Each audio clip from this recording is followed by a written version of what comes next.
welcome to the Lou Review podcast. I'm your host, Rosa Hart, and today I am being joined by Isaiah Dietrich. He is one of the co-owners or co-founders of the new, soon-to-open Jubilee Field. So welcome today, Isaiah. Oh, thanks for having me. I'm super excited to be here and connecting with you. Yeah, I'm excited to meet you and learn about your vision for this project. So, you're building an entire new venue space that'll also be like a restaurant and event space. And then you have a food director as well, Dane Durand. Is that right? That's correct. Yeah, we're cultivating this space as a sacred ground that cultivates real connection and sparks joy. That's awesome. So, where did this idea come from? Like, are you and your wife and Dane all like local people who've been wanting to do this a long time, or is this more of a like spontaneous thing that came together? Yeah, I mean, there's some spontaneity to it. I think there's also understanding what's going on around you and connecting with those and changing an experience. So we just happened to fall into this property. We come from real estate, and I've been in residential property now for about 15 years and have pivoted to commercial investment 3 to 4 years ago. And this was just kind of a unicorn. It was too good to pass up, where green space in the 40217 zip code with what was being offered at the price point. We couldn't walk away from it. We didn't really know what we were going to do with the parcel at the beginning. So since day one, I think it was just like, okay, backwards, right? Like we didn't come up with the concept first and find the location. I think the location found us, really. We were just available and willing to say yes. And Courtney and I are from Louisville area, not born here, but raised. I've been here since I was about 10. Courtney's from Taylorsville Lake area, Spencer County specifically, and went away for school and came back, and we connected, and we've been together for about 11 years now. And Dane is a new addition to the team, and he's definitely director of operations and building the beverage. And I believe he's from the Louisville area. I'm not 100% sure, but I think he's from around here. He has most of his working life is in the Louisville vicinity. And so we're bootstrapping it when we're local and the growth of it. And as far as like the property itself, like I said, I think it's a series of happy accidents where we got into this thinking we were going to build a warehouse and be more in the trades, electrical contractor by trade. And I think about 2.5 years ago, I went to the George Clinton Funkadelic Psychedelic show at Paris Town Hall, and I'm like weeping in the audience thinking about how hard I've worked. And these dudes have partied so hard for work, and I want to party for work. How do I start partying for work? So I'm like shifting my life more into generating value through human connection, especially in a time and place of the world where everything is fictitiously generated on the computer. Where we want to just bring people back outside and to connect. Right. Like I have a real problem with bugs because they love me. And Mm, so I actually don't want to be outside too much unless there's really good bug control. sure. But I definitely am super passionate about connecting people in person and hosting gatherings. That's something I've been doing a lot in the last few years. And so anytime there's a new like venue or space to do that, I'm all over it. Another thing you mentioned was that you saw this green space and you saw the need for more of it in the area, and you didn't want to like put up a parking lot, essentially, right? Yeah, totally. But yeah, I had Brooke Pardue from the Parks Alliance of Louisville on the podcast a while back, and we talked about the importance of having walkable green space near your house and how important that is for various different reasons, like your own physical health and being able to exercise in an affordable way, but also for the community to gather in. Because if you don't have a place to do that with your neighbors, then you don't really have a safe place to get to know your neighbors and build that sense of community that we really need. The latest social determinant of health from the WHO is loneliness. And so I think that what you're doing in creating this space is exactly what we need to be doing everywhere to facilitate connection and address that loneliness by building community. Absolutely. Yeah, I totally resonate that. I think we're all still kind of feeling the vibrational effects of COVID and isolation and where that is and what it's kind of done and the importance of what we can do to, I think, be intentional with the connections we make. And that's kind of the root of it here. Yeah, definitely. So, what do you want? What is your vision for Jubilee Field? You've got it mostly done. It's just like being polished up for August, right?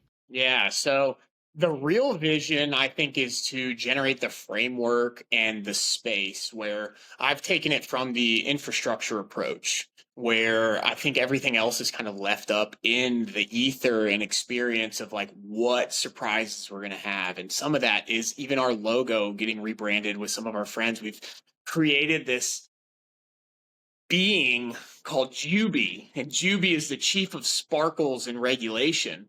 And we have And this.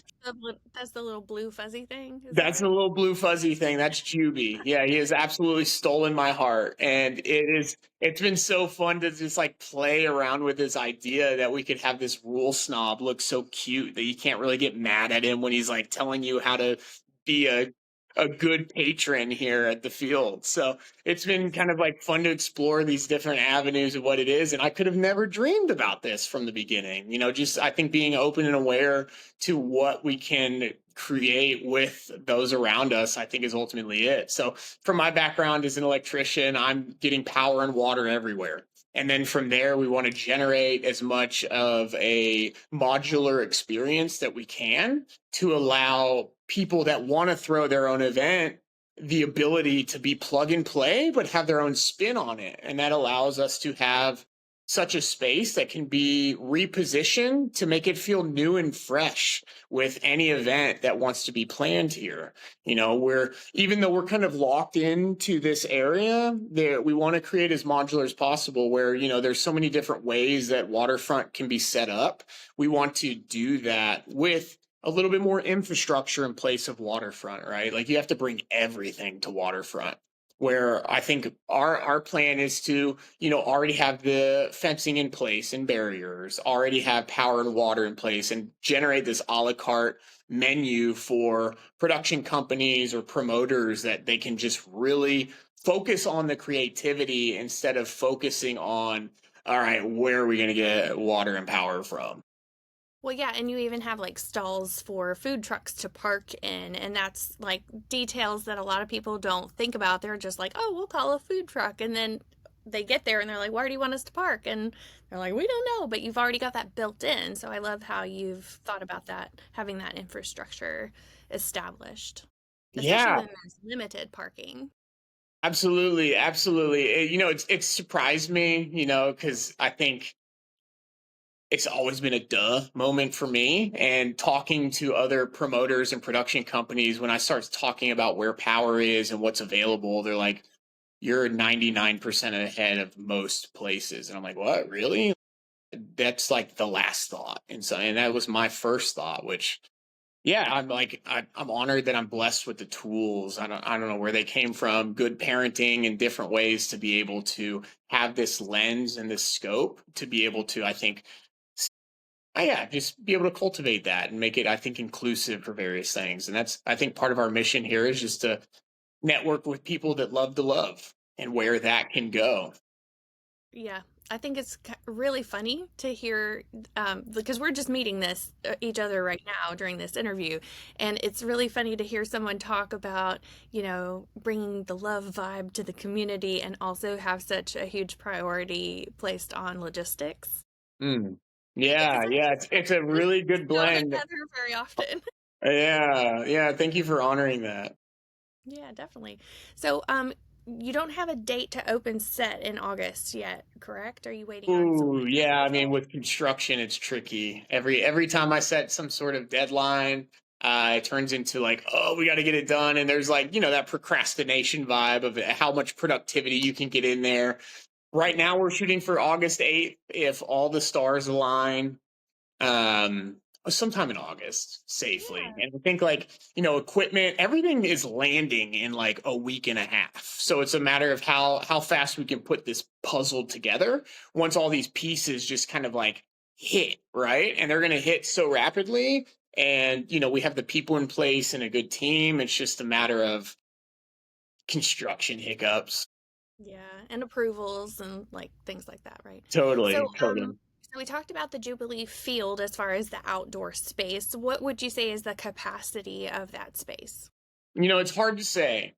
We have had a There's not a festival fire marshal consultant. ruling for outdoor spaces? There is general guidelines of 6 square foot a person for standing room only. So based on those calculations, I put it at about 3,300 people. That is like elbow to elbow everywhere. So we've had Art of Impact out, and they've been really valuable early on in the planning stage. I've been able to take kind of just a humble background of like, I don't need to reinvent the wheel. There's people that know this, and I could query ChatGPT, but half the time it's wrong anyway. So how can we like network and get with people to really lay it out? And they feel like we could have a comfortable 2,000 people once we have different elements in there. So, I think a safe range to estimate is anywhere between 1,500 to 2,500 people capacity. And that I think will come about. We have some approvals that are happening at the gallery space tomorrow, and I can talk to the building inspector. I have been in contact with the fire marshal. I think we just got to have them out here and look at our points of egress and different things to get real concrete numbers. But I think that's a pretty safe range right now to say is about 1,500 to 2,500 people outdoors. And that, yeah, that's just the outdoor space. And then you're in the gallery. And what is the purpose of the gallery? Yeah, the gallery is a modular indoor space. I'm going to flip the camera around real quick so you can kind of see what we have going on here, if I can figure it out. Maybe not with us recording. Anyways, I'll just kind of like selfie style it. So it's a shotgun that has been converted. We removed 2 of the walls, and the beautiful thing about a shotgun, right, is structurally all you need is the external walls. We'll have a small service station over here that's actually going to be on casters that covers up that sink and that can be rolled out. So this space is just kind of like the space away from the bar, right? Like, so many event spaces or different things, it still feels like you're in an alcohol consumption environment, where this gives us an opportunity to kind of create a buffer that it can still feel outside of that in some way. So this is kind of like open to various things. I think long term it's good for corporate catering events. You can have kind of the food and mess hall protected here outside the elements, and then expand out to the deck. And this has a capacity of around 50 to 60 people. So it allows us to have smaller gatherings. And we've actually already had a little bit into the schedule right now of an event called Tea with Cree, which is like a small artist co-op singer-songwriter. Our friend Cree Majesty, she does amazing at curating like really beautiful people to come and just like promote, I think, like healing love frequencies and connection, in this chaotic world we have around us, to kind of have this experience. And they have a tea that is provided with kanna in it to kind of have a small heart opening effect and kind of cultivate this alternative to connection in environments. So this space, I think, is just kind of like a little bonus add-on that we can kind of utilize for various things. We've had a cosmic tea party event here. We've had yoga here. And it really is just kind of open to interpretation. Like I'm surprised at the amount of creativity in our community. And I've been approached recently, and we haven't had the event yet, but I think we're going to offer laughter yoga here, where you just get in and I know her for sure. yeah, Melanie. Oh my God, that girl's Oh, so yeah. smiley. I love it. Oh, yeah. She's the real deal. Yep. Her laughter yoga is a game changer. You have to learn to laugh like an elephant, and you let me know when you do. It's amazing. It's my favorite. Now, you when you described a gallery, of course, I was thinking like art gallery, like you might hang the art on the wall, or think, would you have visual arts hosted there, like events for visual artists too? Sure, yeah. So Tea with Cree had a live painter during their experience. So that could be something that's offered here during events. There's open trusses and ceiling joists. So I think we're going to be able to rig up something to be able to hang it. We don't necessarily want to lock in spaces on the wall at this point. I think all the art that we've hung is basically finished to be able to kind of, shift the vibe based on who wants to curate something here. I do foresee small art openings, like maybe have a gallery event and hang some stuff. We're just leaving it open. I can see there being some art and then maybe some like small retail hours during certain times and stuff while keeping modularity. And we're not really sure what that's going to turn into. So it definitely has some opportunity to, I think, like have some gallery openings and feature an artist for a couple weeks. But it's definitely not the driving force. I think right now it's just kind of set up as that space to supplement Jubilee Field and Field Bar and kind of play with that.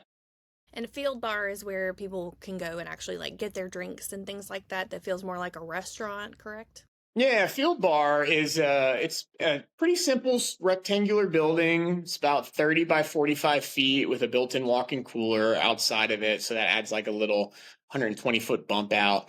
And it's a single shed-style slant building with two big garage doors that face the field. So that is, it's our indoor-outdoor space, So it's right? kind of like Where a concession stand almost, right? yeah, there's seating for 61 inside the facility. So there's still some indoor space, but yeah, any day that is, beautiful out, we're gonna have the garage doors open. It's gonna feel like a finished out shade pavilion with a finished bar in there. So there's going to be elements that inside outside is the theme there, where we have the concrete dyed green and then like blue dyed into the concrete, so it simulates like you're on this field with a creek going through it. The bar itself is a stainless steel front bar, and then we have these carbon waves that are kind of cut into different layers, and that allows us to kind of give this visual scape of like also a stream. So we have so many different elements that I think tune into nature inside, and that's kind of like a lot of the themes we're going with, where the furniture looks like trees that are kind of like melded together. Like the antithesis of Frank Lloyd Wright, where Yeah. everything's like set shapes or something. And then where would the music stage be? Yeah, so we picked up a small stage in Monticello, Kentucky from a church, and it's on what would I call like a mobile home trailer. So it's Okay. on wheels. It allows us to kind of have our smaller stage for various events moved and placed in different places.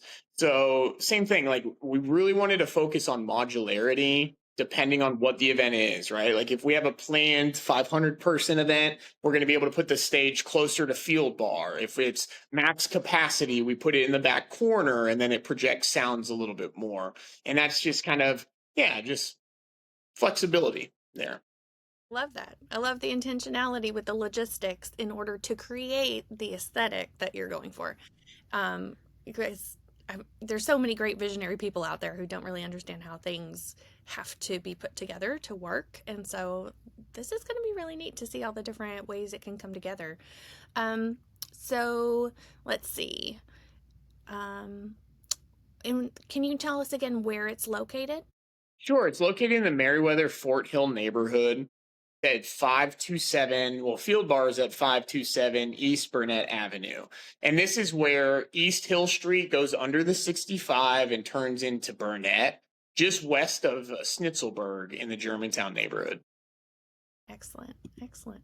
And then do you have social media channels where people can follow you and catch up on the progress and when the actual opening date is going to be?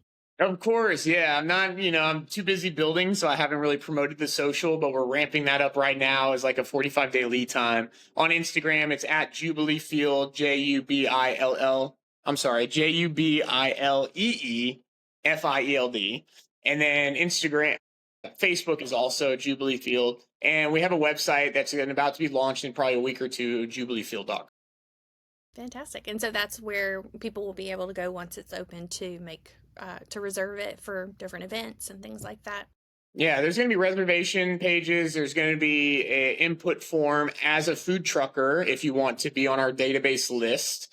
And as a vendor, if you want to be on our database list, so when we do events, we'll have this kind of master list compiled to be able to blast it out and see who wants to maybe join us for the event. It's also on the landing page, going to have a list of food trucks that are currently there, and then events that are maybe for the day. And then you'll be able to click through kind of a calendar day by day to see what's going on. So we're hoping to partner with probably 2 to 3 food trucks permanently, and they're going to be here, and then ramp up a Thursday, maybe 4 trucks or 5 trucks, and then a Friday ramp up to 6 trucks, and then a Saturday 7 or 8 trucks, and then a Sunday maybe ramp down to 6 trucks, and have that rotating where we have 2 to 3 permanent, and then rotations maybe on a monthly or bi-weekly schedule to kind of keep it fresh and everything like that, and just be able to scale up and down. With that said, our opening hours we're shooting for probably going to be 4 to 11, 4 to midnight. Probably Monday to Friday, and then Saturdays 11 to 11, Sundays 11 to 11. We might take a day off Monday or Tuesday, whatever day's slower, just kind of give back office resets and dates. So we're not totally married to any kind of business hours. We'll just kind of see what the market plays. We are applying for a 2 a.m. liquor license. So we'll kind of see, I think, like with demand and how it is, but I think right now we're shooting to close by 11 or at midnight. That sounds reasonable for most events. Mm-hmm. Well, thank you so much for sharing your vision here, Isaiah, and for investing your time and energy into trying to make the community a healthier and happier place. And if you all who are listening have enjoyed hearing about what a great place Louisville is and how it's going to be even better, definitely subscribe wherever you are listening. Here on the Lou Review podcast, it's on YouTube as well as all the audio platforms. And you can follow me on social media on all the channels at Rosa Raves. And I'll see you in the next episode.